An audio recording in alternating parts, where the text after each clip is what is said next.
Amanda. And I'm Mel. And this is the Road Back Home podcast, where we share real conversations about midlife, sobriety, and sisterhood. So how have you been? You got to watch the Shrink Next Door? I did. So myself and Frank binge watched it, all 8 episodes on Saturday, which I highly recommend doing. It's one of those shows. Will Ferrell and Paul Rudd in roles that we don't typically see them in, I would have to say. Well, I have to say, Paul Rudd played his character so well that I was just like, I was squirming, I was cringing, and I find that I love when comedic actors take on serious roles. It was such an interesting and awful story, so I thought we could chat about it. So I would first of all say, if the listener hasn't watched this and you would like to watch it, I think it would nearly be more interesting to go and watch it and come back to this podcast after, especially for potential spoiler alerts. So The Shrink Next Door on Apple TV, starring Paul Rudd and Will Ferrell. So what was your experience of it? So, I had so much empathy, first of all, for Will Ferrell's character and his sister.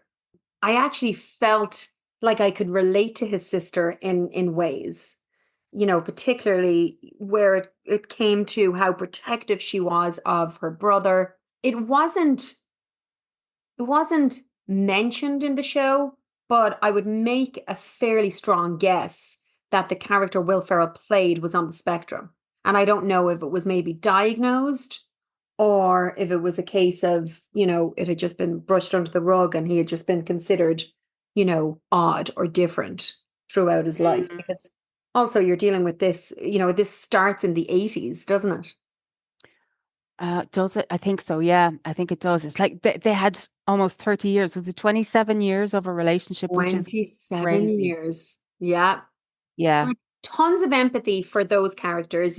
Clearly I could see the dysfunctional kind of codependency between that relationship of sister and brother.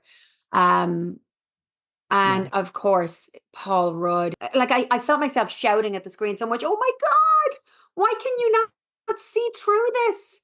I know. And from the outside looking in, it's so obvious. And what struck me so much was that the dynamic of an actual relationship, like it could have as easily been a marriage. It was such an intimate, close relationship. Will Ferrell's vulnerability, like that character's vulnerability, was off the charts. Yeah. And while vulnerability is a beautiful thing, when it goes unchecked, it's a weakness that can be exploited. And then like that, watching the other thing as well I watched was how Will Ferrell's character in, all his co-workers, like he seemed to be so loved. They had a real family dynamic there in that business, whatever that business was. And nobody, like everybody stayed, that kind of way. It seemed that all the, no, I know this is the TV depiction, so I don't know what it was like in real life. And I didn't listen to the podcast and I didn't really read into the story. So, how much of it was dramatized for TV, but still the idea that there seemed to have been an awful lot of love for that character, for Marty. A lot of people loved him and forgave him and stood by him when he started to take back his power. That was his family. That was his family. And Ike, Dr. Ike coming into that and taking over. My God, the cringe level, the shamelessness of coming in and inserting yourself into a situation like that and positioning yourself. Like you can just imagine how that must have felt to have somebody in your family unit, even if it's a work family, and knowing their vulnerabilities, and everybody wants what's best for him. And kind of like what we spoke about last week, and be careful what you wish for. He did exactly. He took his sister's advice. He went and got help. Yes. And that's what she wanted for him. She wanted him to become empowered. And unfortunately, the person he went to was a wolf in sheep's clothing.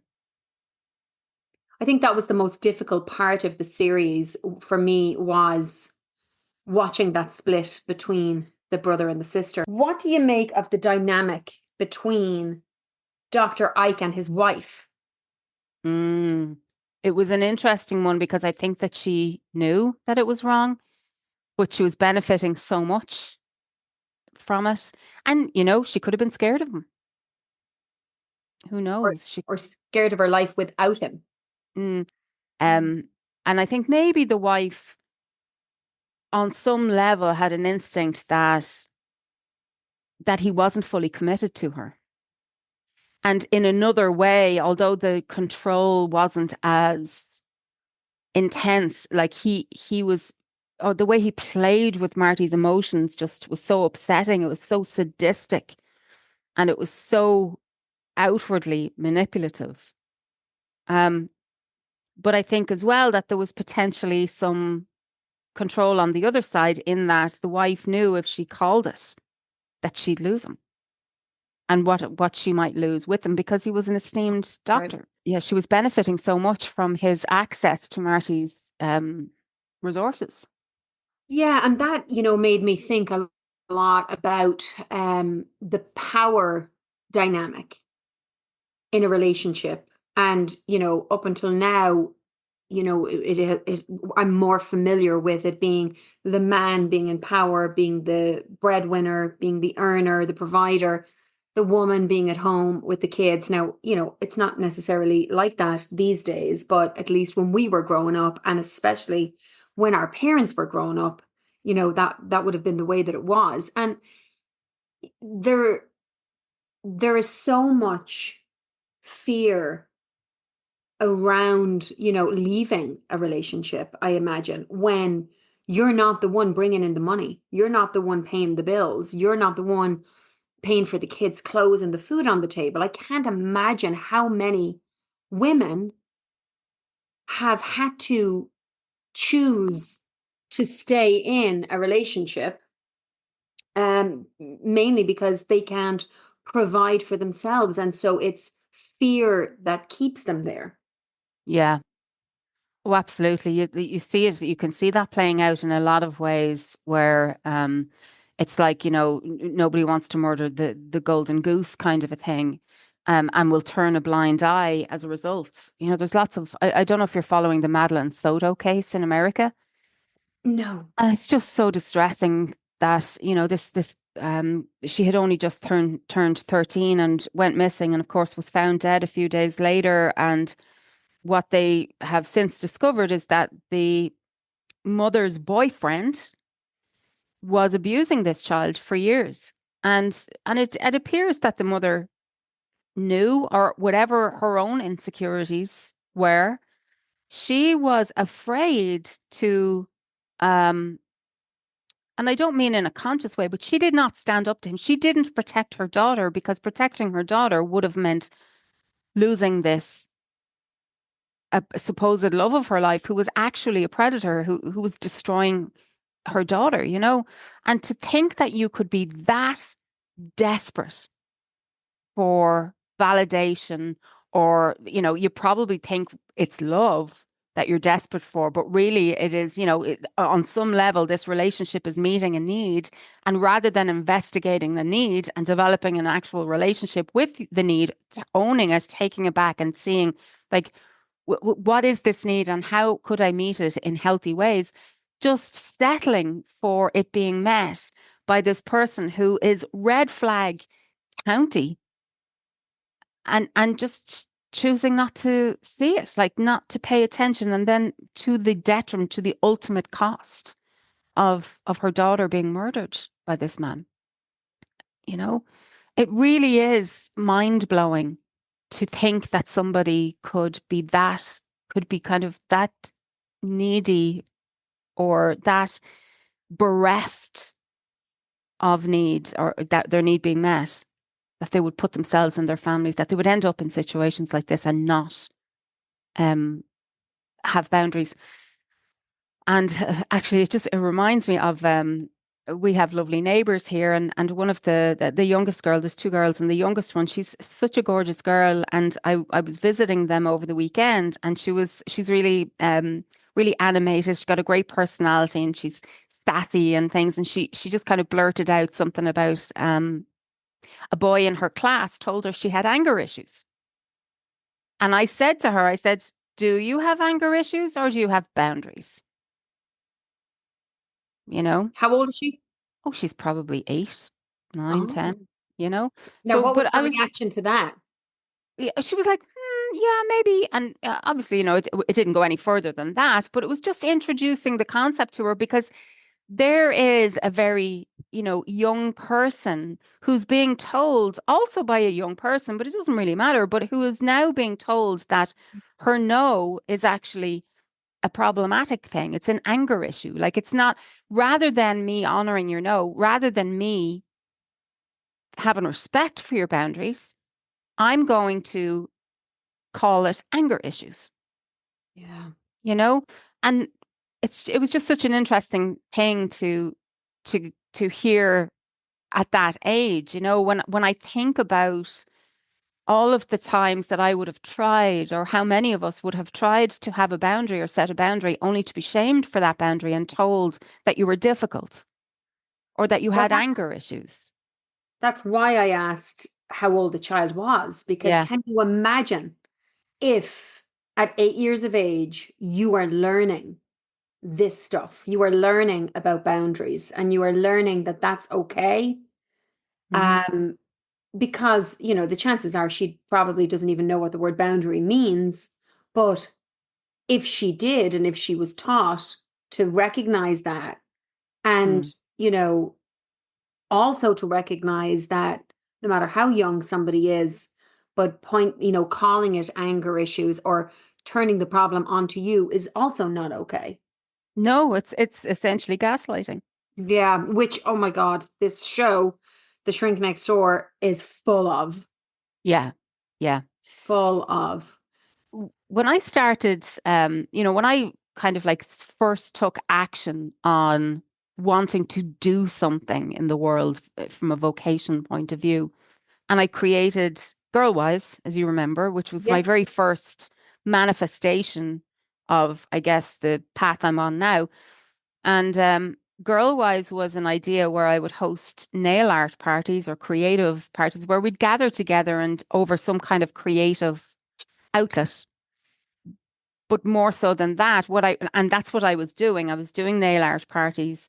But what I really wanted to do was use the nail art party as an occasion to bring up things like friendship, boundaries, self-esteem, confidence, all of these things. And I realized that I couldn't figure out how to facilitate that, which is what brought me back to college because I knew I needed some skills. Mm. And when I went to college and what was supposed to be a 6-week course turned into a 4-year degree.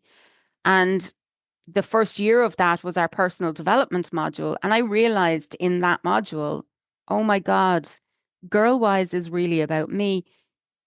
Because in my mind at that point, what I was really trying to do is I was trying to intervene. And Girlwise was aimed at 8 to 13-year-olds. And I know that I was trying to intervene in that age group to give them language around these issues, such as, friendships, bullying, boundaries, self-esteem, all those things. And I realized very quickly that I was in no position to Mm. teach young girls about this because that was, I guess, in some roundabout way, I had identified the skills that were missing in my life that Mhm. led me to, I guess, you know, that caused me um, suffering, for the want of a better word. Like it was really me that I was trying to rescue. And interesting that I put it between the ages of 8 and 13, because it's such a vulnerable time. You're beginning to become a little bit independent from your parents, and your friends start taking up more mental and emotional space in your life and actual space in your life. And you start having to navigate dynamics without constant parental supervision or protection or care. Um, yeah. So you have reminded me of when I was trying to add more programming to melodrama a few years back. And one of the things that I wanted to do was called Circle of Friends. And it Mm. was just along the lines of, a group of kids and we meet every week. And Robin, who's on my team, who is a child therapist, would facilitate, just this talk, and there would be a different topic each week. And what we came to realize was, because we surveyed parents, we put it out there and it wasn't really getting much of a bite. And we surveyed parents, and what was coming back was that parents were afraid of what kids were going to talk about in the circle, Interesting. which was interesting. And it was great that they divulged that, because we were, trying to figure out what is it that we could tweak here to maybe, get this going.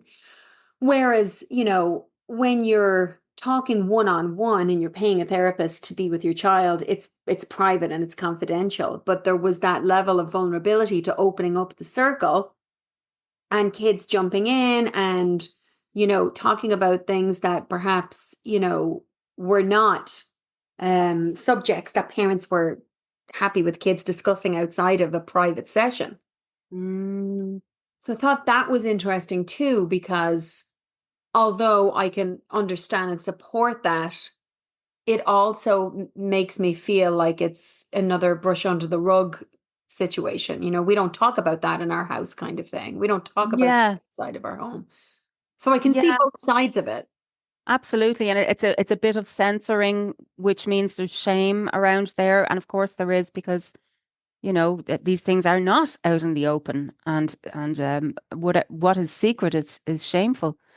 Um, which reminds me of when we decided to start this podcast, and we recorded our first session, and I sent it to Mam.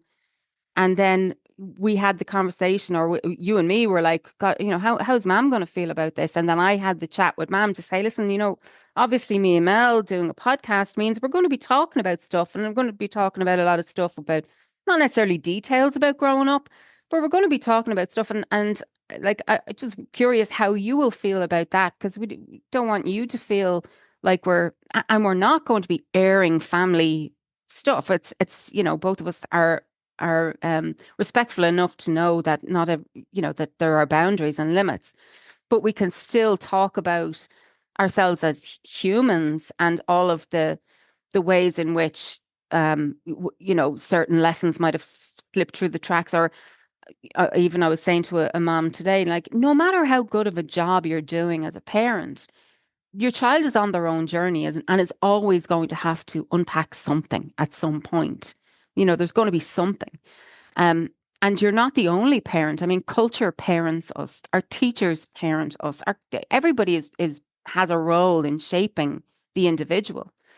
Um, and I remember saying that to Mum, and just having that kind of like on the table.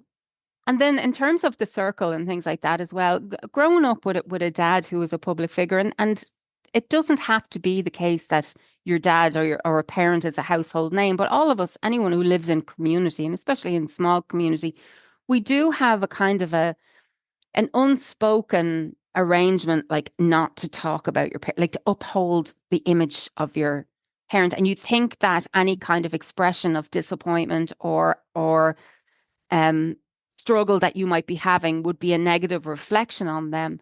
And I'm remembering all the times over the years where, dad might be getting a feature in a magazine or a newspaper or on the telly or something. And how many times a microphone was shoved in your face and say, oh, what's it like to have Brendan Grace as a dad? And it was almost like a script. We'd just come out with, oh, it was great. And he was, and you'd nearly make up stories almost like we do going into confession, you Yeah. know?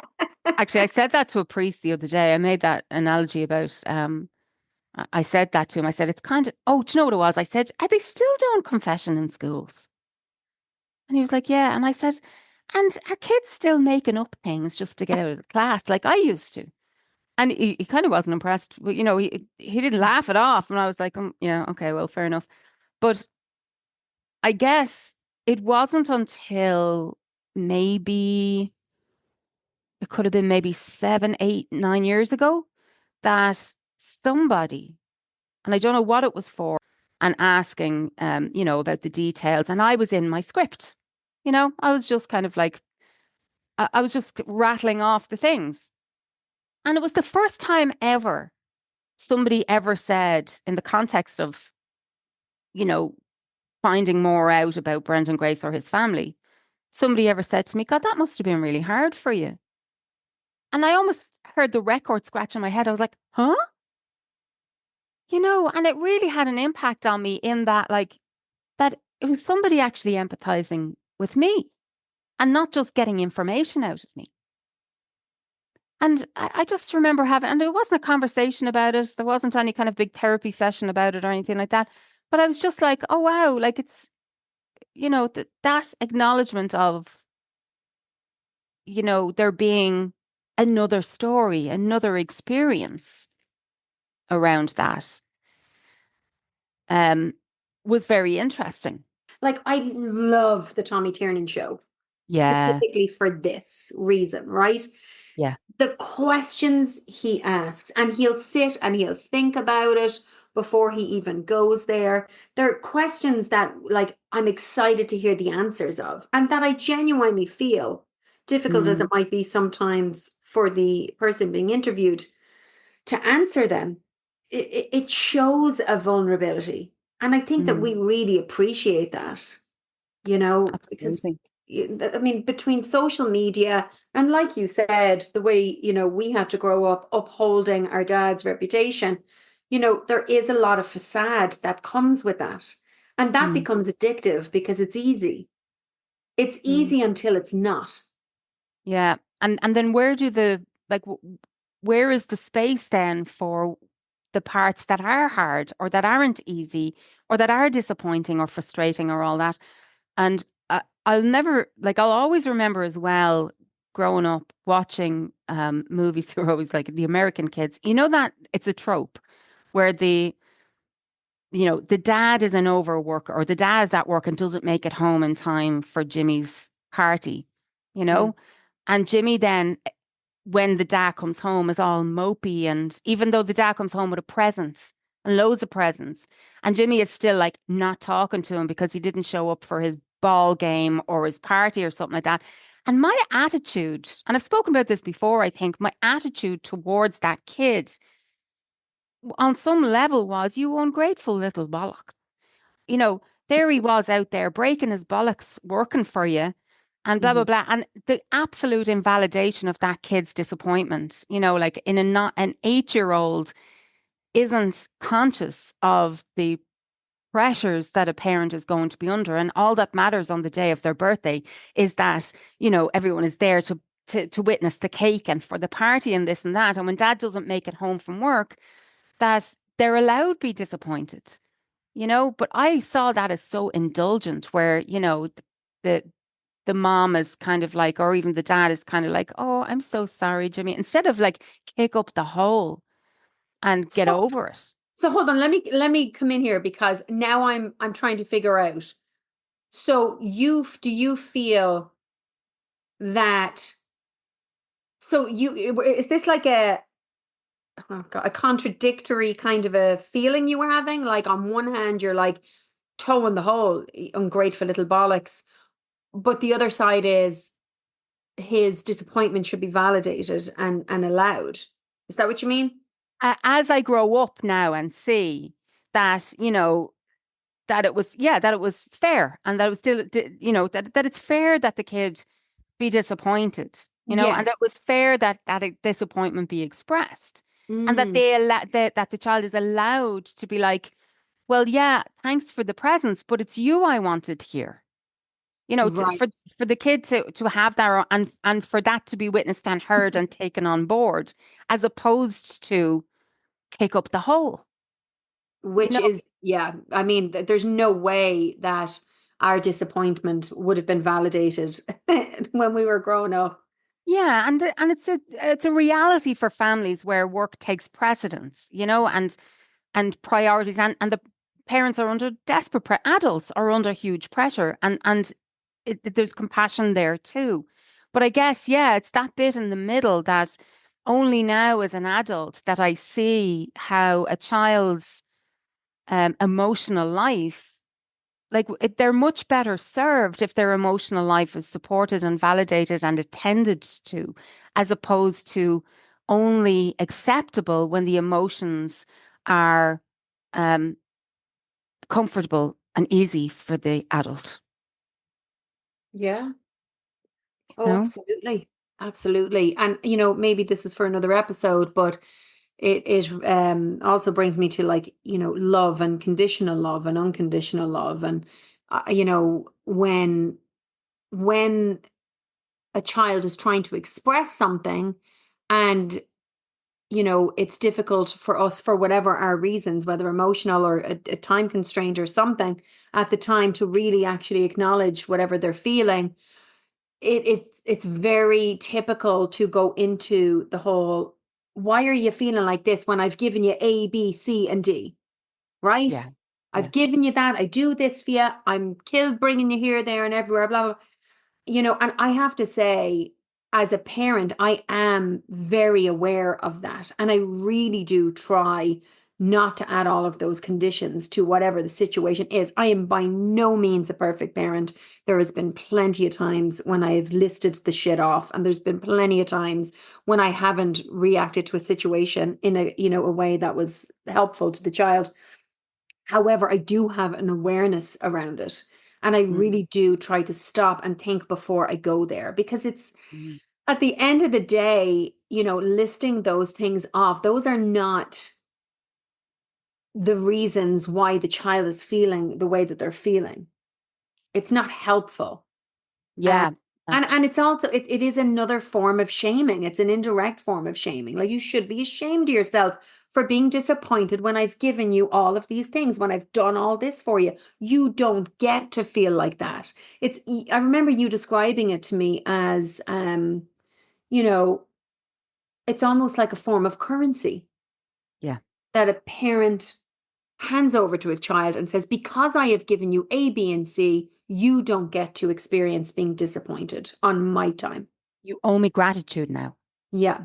It's Yeah. it's dangerous, and we have experience with it. And Mm, Frank, being from even another parenting generation, let's say, has a really hard time letting go of that, yeah. because he absolutely grew up in a time where children were seen and not heard.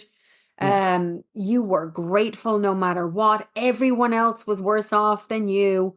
You Mm, didn't, you were not given an opportunity to be supported in any form of mm, disappointment or complaint yeah. whatsoever. So I think for poor Frank, when he sees what our kids have, uh, Mm, in a similar way that our own dad, when he saw what we had or what our grandkids had, they just cannot wrap their head around separating all of the stuff from emotions. They shouldn't be in any way stuck together.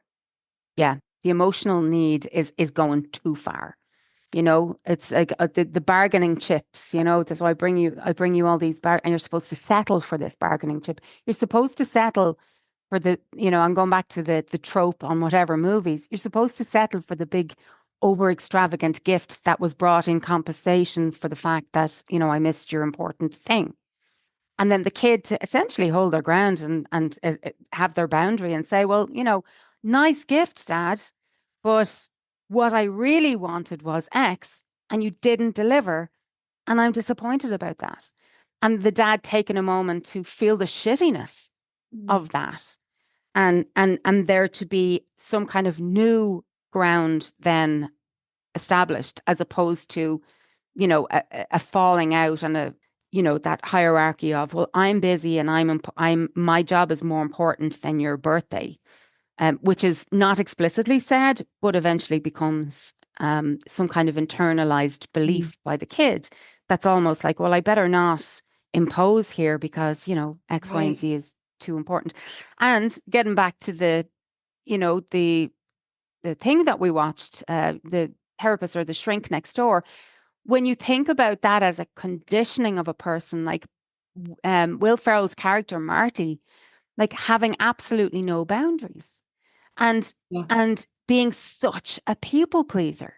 Anytime Will was not on board with Dr. Ike's ideas or suggestions, the way that Dr. Ike withdrew his affection, withdrew his love, took away from Will that thing that was so valuable to him, that made Will concede and go against himself and say, "Oh, okay," and go ahead with something that he originally wasn't on board with for good reason.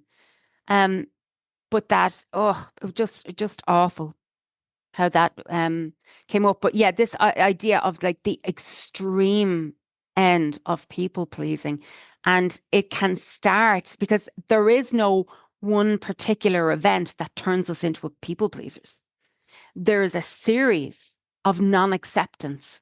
We are encountering non-acceptance over and over and over again for something that is not on us and is actually on the other person, whoever we're interacting with.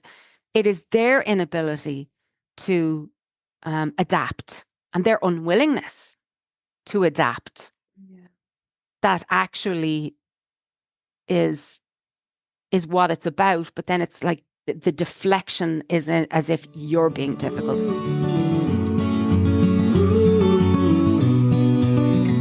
It raises an important question, for people in terms of like, even in everyday interactions, like, am I compromising my need or my value here in order to be pleasing to another person? And you might find it every day. If you develop the awareness around this, there are some times when, the saying, pick your battles. Yeah. There are some times I find when I'm in an interaction with somebody and I can feel what they want rubbing up against my will or my values or something. I'm not on board. And I have a split second to decide, am I going to assert myself here or am I just going to let it go? Yeah. And I do a very quick mental calculation of what's on the line. Like, do I have to engage with this person ever again? You know, Mm. am I going to even bother trying to educate this person? Like, what am I going to do here? Do I just, like, you probably remember this. I'm going to give this example where I was in a pretty much an unhealthy dynamic with an older man who was a friend. There was nothing romantic between us at all. It was a friend, and he was definitely there for me during, again, I was very vulnerable. So when you are vulnerable, this is when you're at risk. And this person had a way of being, it was a little bit Jekyll and Hyde-ish, and he would take drink on board, and suddenly these little barbs would come out. And usually related to, something to, like, he was quite misogynistic, he was fat phobic, he was very cynical. So there was things like this, and the barbs would come out when he would get the drink on board. And Now, of when you course, say barbed, you mean like a dig, yeah, like yeah, like microaggression kind a of. microaggression, and then it'd be passed off as humor, and then I'm an asshole if I'm not laughing. Oh yeah, yeah. Kind of way, if I don't get it or if I pulled him up on it. And so I didn't pull him up on it because he was my friend. And in some ways, he was my only friend during this time. So there was, of course, me getting sober and then, part of my sobriety. And then after dad died and grief and all of that, I gained a lot of weight. And I was very, very self-conscious about it. And I was upset about it. And I had to go through my own, personal hell in relation to accepting that, this is just how it is for me right now, and not giving myself a hard time over it. But anyway, I was out with a friend one time and we were just hanging out. And I think she wanted to go for, I don't know if she wanted to go for a pint, but we went for a pint, let's say. And I wasn't drinking, obviously. And when I walked into the bar, I spotted this person. And against my better judgment, because I knew that discomfort was always there. So I walked into the pub and there's John sitting at the counter. And his name is not John, by the way. But this person was sitting at the counter and stupidly, against my better judgment, I went and sat beside him with my friend. And within minutes, the conversation went to food. And then he just popped his head around, looked at me and said to my friend while looking at me, sure, I can't even remember, thank God, what he said, but it was something like, But sure, it's not like as if this one is starving in any way, shape, or form, or something like that. But he made a It dig. was. I remember exactly. I remember you reaching out to me, and it was very much along the lines of that. It was, yeah, it was along those lines. So he didn't, he framed it as humorous. And in that moment, I felt my entire inside. I felt the usual, the familiar stink of shame, just that clenching sense of wrongness and shame and embarrassment and humiliation and rejection and judgment and all of those things. And I sat there in that moment Mm. and I made a very quick calculation. Am I going to call him on that? Am I going to correct him? Am I going to turn, teachable moment? Am I going to do it? And I decided in that moment, you know what? No. But you know what I am going to do? Never will he get access to me ever again. And the next time I see him, I will walk straight by. I'll nod, say hiya, but I will never, ever, ever. He has just, unknowns to himself, lost access to me. In that moment, I did not feel the need because also what I reasoned in that moment was kind of like what we were saying a couple of episodes ago. Okay, so the energy that it would take Yes, I was going to say exactly that. to try and teach somebody whose mind is already made up something new, do am I going to give him that as well? So what I did in that moment, I decided to believe him Mm, that he had no respect for me, that yeah. I was just a punching bag, that he didn't care, Mm. that having a butt of the joke was more important, and also to vent his unaddressed frustrations and all of that. So I decided in that moment, I just stayed silent.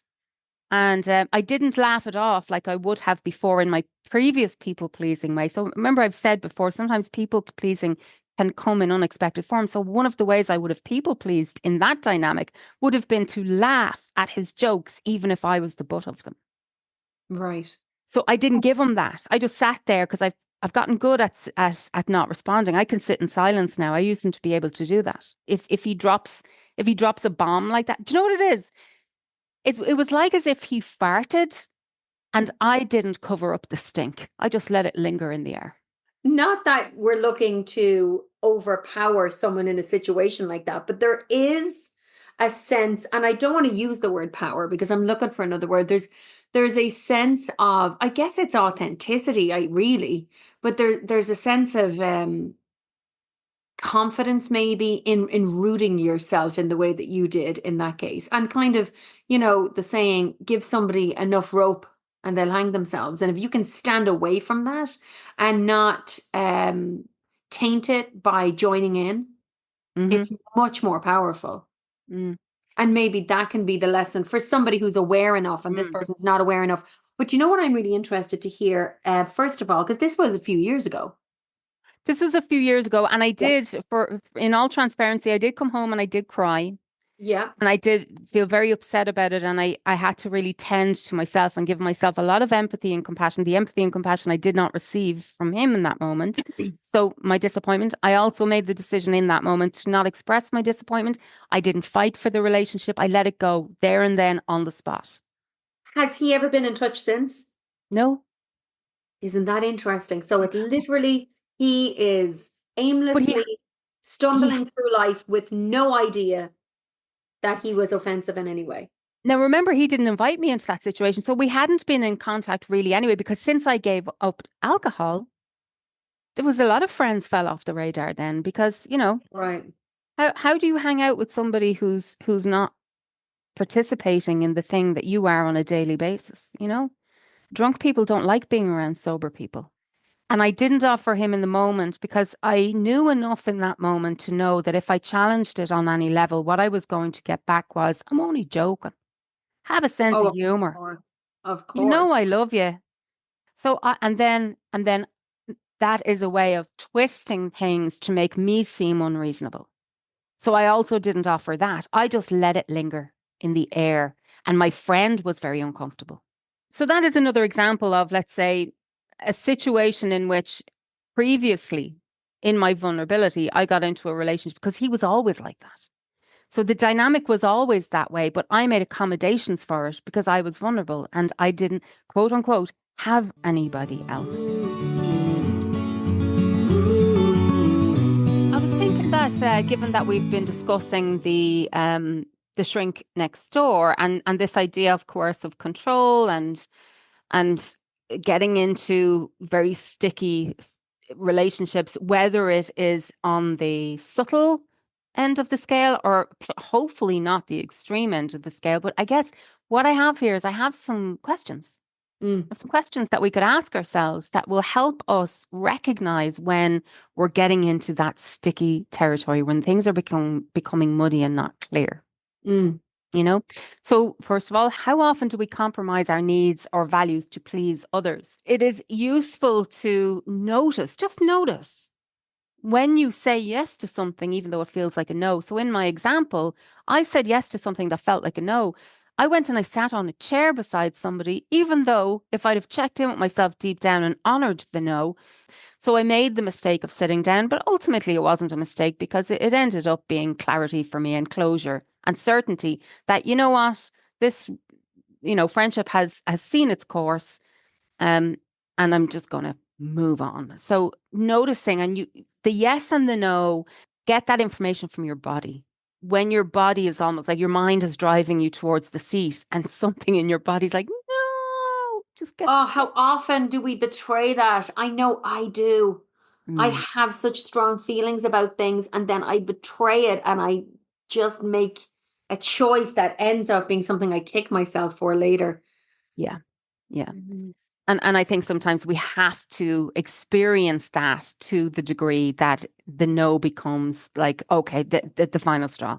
At some point, you will Yeah. learn, but it may take many burning of the hand before you stop touching the stove. And then recognizing when influence becomes control. So again, this is about emotional discomfort. Recognize signs of unease or guilt or resentment in you after agreeing to something because those feelings, that unease, can signal when you are being influenced beyond your comfort zone or your boundaries, you know?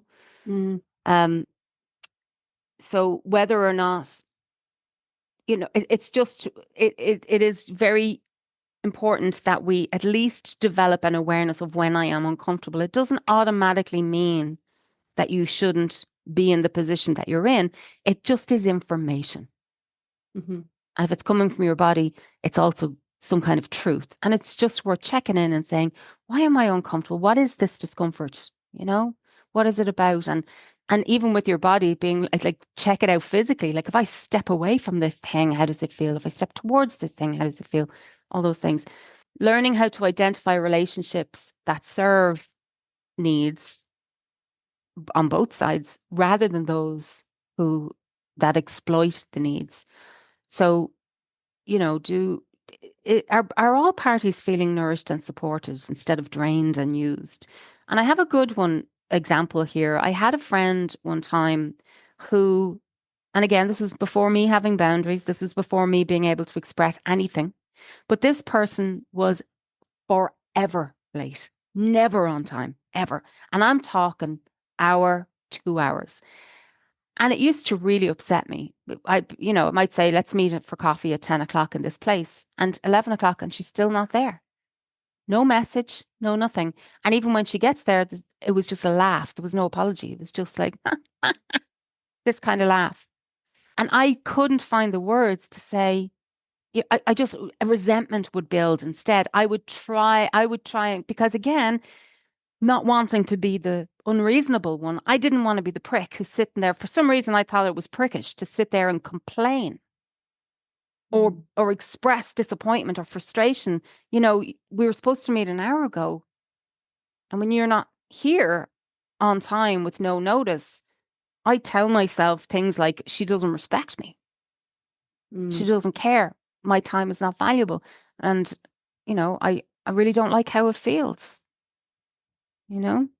So can we figure out another way of doing this that doesn't result in you showing up and me trying to act like as if I'm not raging, Right. you know? So that balance.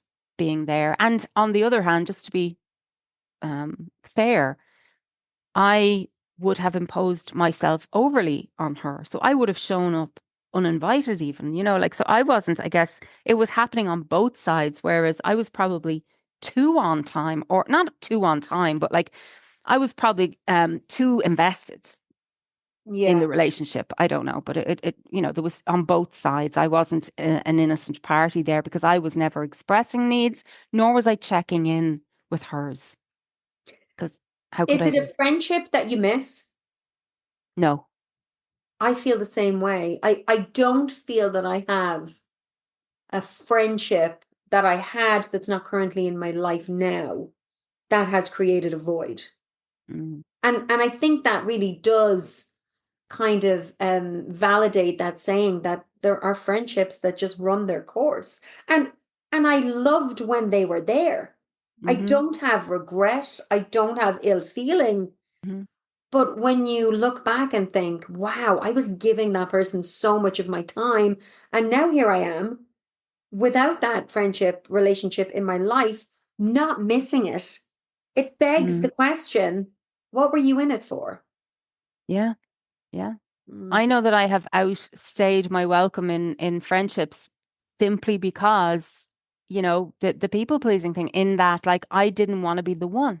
I mm, didn't want to be the one who broke it up, or I didn't want to be the one who was unfulfilled. Like, I didn't want to have a complaint.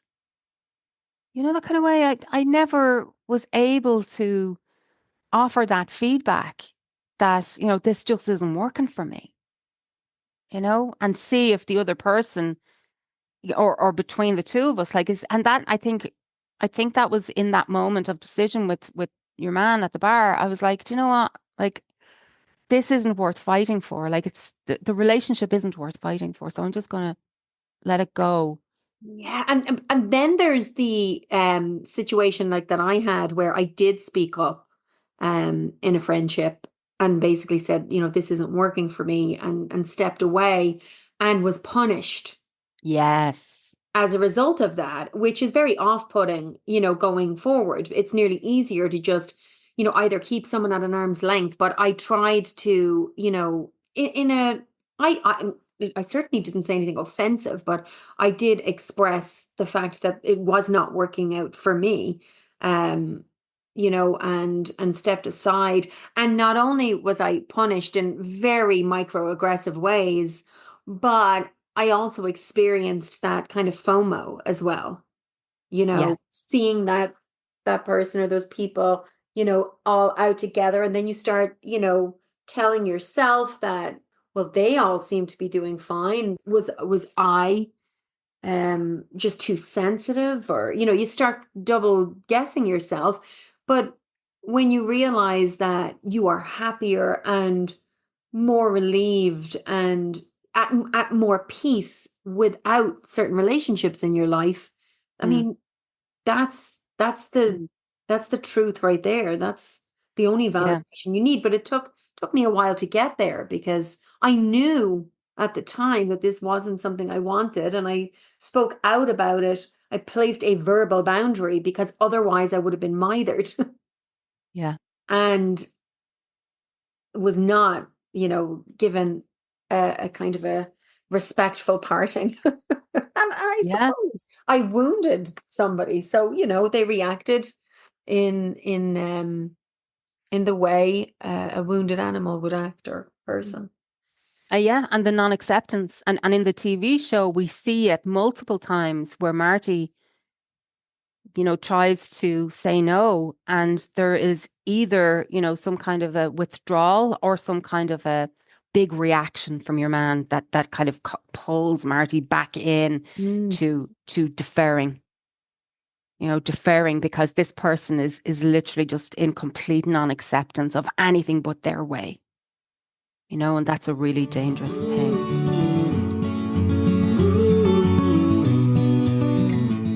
Do you remember the last thing that Dr. Ike said to Marty when Marty was expecting an apology? Was it about, like, you owe me an apology? Well, basically, it was Marty was holding out hope. He said, "Is there anything? Is there You nothing? want Is to there say to me, nothing yes. that you have to Oh, say to me?" yes. And he looked at him, and I'm waiting, and I'm thinking, and he says, "I forgive you." Oh, And it was the ultimate moment where I thought, oh my God, he's a full blown narcissist. Doesn't maybe even realize that he has something to apologize for. Or are we letting him unbelievable. off the hook by saying that? Is he fully aware and just still holding power? Or, as narcissists do, they are not aware of things that they need to apologize for, of their behaviors. It was that part was where I wanted to throw a slipper at the telly. Oh, yeah, that was actually sickening, but it also was so important in giving Marty closure. Yeah, And yeah. and I could so relate to that because you know that innocent part of you. There is that innocent, gullible, trusting, childlike part who is always willing to let you finally redeem yourself Yeah. and kind of like keeps the hope alive that someday. And I had that in, very significant relationship in my life. Hmm. Where I held out hope constantly. And the disappointment was just one thing after the next, after the next, after the next, even to the point where when dad died, I expected something. I expected this Yeah. person to suddenly act different and be Yeah. like, so sorry for your loss. And there was nothing, crickets. And once again, after what, 10 years of even putting eyes on each other, I found myself being disappointed by somebody who isn't even in my life anymore. Hmm. Because I had an expectation, because I projected that, you know. Hmm. I expected, and I guess, yeah, I expected that maybe this, that Mm. that, that it is that third act. I expected some kind of redeem. I held out for so long, even unknowns to myself, for that redeeming feature, and I unexpectedly found myself being disappointed yet again. And I kind of laughed at myself because, like, oh my God, Yeah. this goes all the way back. When are you going to believe him? Right. Right. When are you going to be like, when are you going to stop petting the dog that bites? You know? So, and I can't shame that quality in myself because it is a good quality in me. The fact that I haven't completely condemned or written off somebody who was never actually given any evidence towards being, having any sort of empathy whatsoever, or people. And it would have been the same with the with Barfly guy, where it's like, that was my last straw. That was his last chance. That was his last chance Hmm. to redeem himself, and he blew it, and I finally believed him. So it goes back to what Maya Angelou says: when people show you who they are, believe Leave them. them. Yeah.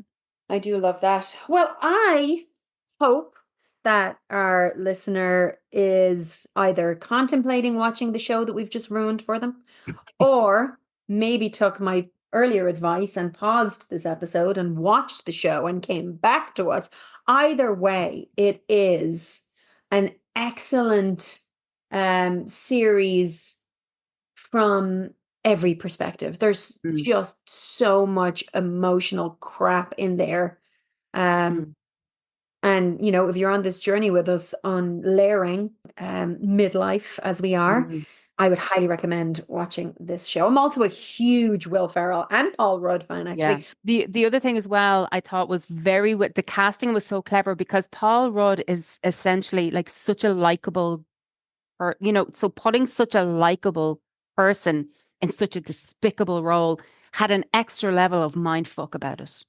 Oh, it did, and I hated it. I actually hated it up until I realized how brilliant he was. I hated it because I kept thinking, Mm, why wouldn't they have used, I kept like naming actors in my head who would play this role very naturally. Like I was like, what about, Joaquin Phoenix? What if he had to mm, play this role? Or the mm. guy, brilliant actor who was in a show that I watched recently that I can't think of the name of. So that's useless information. But I did keep thinking, oh no, I don't want Paul Rudd in this role because I don't want to Yeah. associate him with this assholeness at all. But Yeah. I don't want to see that range. Just keep it up there in good guy territory. Interesting viewing. I love when a show can convey a dynamic that like that leads to such deep, you know, consideration, and there's so much, like it serves as a warning of how bad things can get when you don't risk discomfort. Yes. That's it. Listen, we need to finish on that. Yeah, we're good. Okay, bye. No, this is what it all boils down to, is how much it sucks to sit in discomfort. It's so hard. All right, I have to get on with my day, and I'm sure you do too. I do. I do. Good to talk to you. Good to talk to you too, and we'll talk to you all next week.